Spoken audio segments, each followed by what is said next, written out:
नमस्ते साथियों, जय हिंद। आज हम बात करेंगे कि बिहार में किस तरह से नियोजित शिक्षकों के मामले को लेकर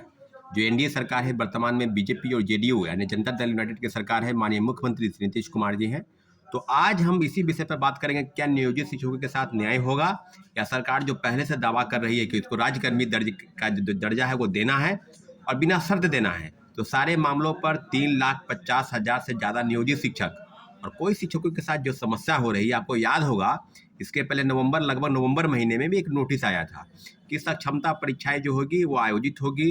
3,50,000 नियोजित शिक्षकों के साथ जो अन्याय हो रहा है, ये सारे मामलों को लेकर कि परीक्षाएं देनी है। एक मामूली से परीक्षा होने की बात उस समय कही जा रही थी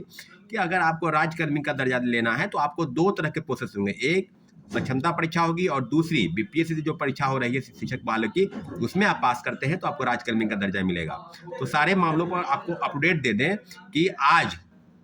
तमाम शिक्षकों संगठनों के साथ डिप्टी सीएम के साथ बातचीत होने वाली है। लगभग 6 बजे उनको बुलाया गया है और 6 बजे के बाद आगे निर्णय होगा कि मुख्यमंत्री के समक्ष क्या नियोजित वाले के साथ किस तरह का न्याय होगा या इसी तरह का भेदभावपूर्ण वातावरण बनाकर उनको इस तरह से बरगलाया जाएगा। सारे मुद्दों पर आपको अपडेट करा दें कि आज जो बातचीत होगी के संदर्भ में आपको हम बता, जितने भी शिक्षक संगठन हैं जो नियोजित शिक्षकों के मुद्दे पर लगातार प्रखर रहे हैं, उसको आंदोलन के रूप में आगे तक पहुंचाने का प्रयास कर रहे हैं, तो सब मुद्दे पर आपको अपडेट करा देते हैं। और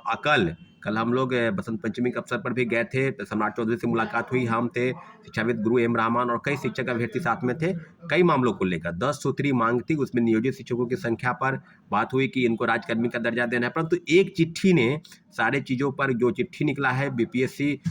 शिक्षा विभाग द्वारा कि नियोजित शिक्षकों की परीक्षाएं होगी, बिहार विद्यालय परीक्षा समिति परीक्षा लेगी। अगर उस परीक्षा में आप फेल कर जाते हैं तो आपको जिस सेवा में है उस सेवा से आपको निकाला जाएगा। इसके पहले जो 2-2.5 महीना पहले नोटिस आया था उसमें था कि आपको परीक्षाएं देनी है, परीक्षा अगर आप फेल कर जाते हैं तो अगर आप जो नियोजित है तो नियोजित ही रह जाएंगे, यानी उसी संपर्क में वो रहेंगे। राज्यकर्मी का दर्जा आपको तब मिलेगा जब 3 बार परीक्षा में बैठकर आप पास करते हैं। तो अभी जिस तरह का नोटिफिकेशन जारी हुआ है, इसके संदर्भ में जो आगे की बातें होंगी उसकी में यह है कि नोटिफिकेशन में जो जिक्र है जिस बात का कि आपको सेवा से मुक्त किया जाएगा, इस बात पर लगातार विरोध हो रहा है और विरोध होना भी चाहिए, क्योंकि कितनी परीक्षा देंगे, दक्षता परीक्षा दिए, डिपार्टमेंटल परीक्षाएं हुई, आगे की परीक्षाएं होंगी, क्या होगा। उन्होंने परीक्षाएं दी है,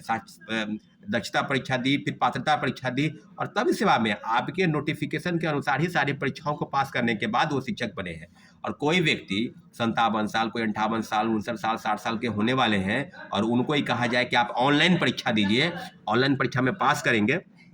तब आपको राज्यकर्मी का दर्जा मिलेगा। तो सक्षमता परीक्षा के नाम पर जिस तरह की चीज़ें नोटिफिकेशन जारी हो रहे हैं, मुझे लगता है कि इस तुगलकी फरमान पर राज्य सरकार को संज्ञान लेना चाहिए। लेकिन बहुत बड़ा 13 तारीख के दिन आपको याद होगा कि बिहार विधानसभा का घेराव करने की बात थी और हजारों की संख्या में लोग बीजेपी कार्यालय, आरजेडी कार्यालय गए और लगातार पुलिस बलपूर्वक द्वारा उनको मारा गया, खदेड़ा गया, पीटा गया। तो कहने की क्या जरूरत है, राज्यकर्मी का दर्जा आपको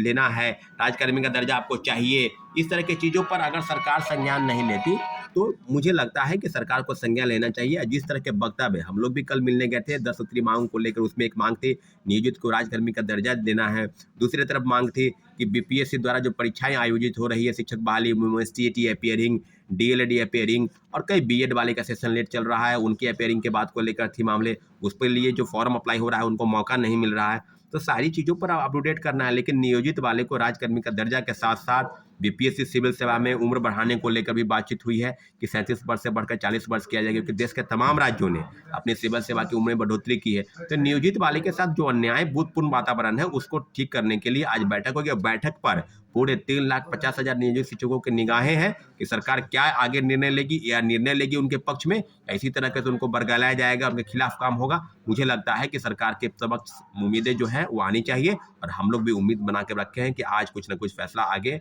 होना है। मुख्यमंत्री अपने स्तर से फैसला करेंगे, लेकिन नियोजित के पक्ष में फैसला हो। परीक्षाएं की बात है, सक्षमता परीक्षा का विरोध नहीं हो रहा है, लेकिन इतना जरूर है उनके लिए जो रास्ता है नियोजित वाले को नियोजित और राज्यकर्मी का दर्जा की बात है, परीक्षा पास करने के बाद सारे मामलों पर कुछ अलग से एक निर्णय आएगा। उम्मीद करते हैं कि निर्णय नियोजित वाले के पक्ष में आएगा। ठीक है साथियों, धन्यवाद, जय हिंद।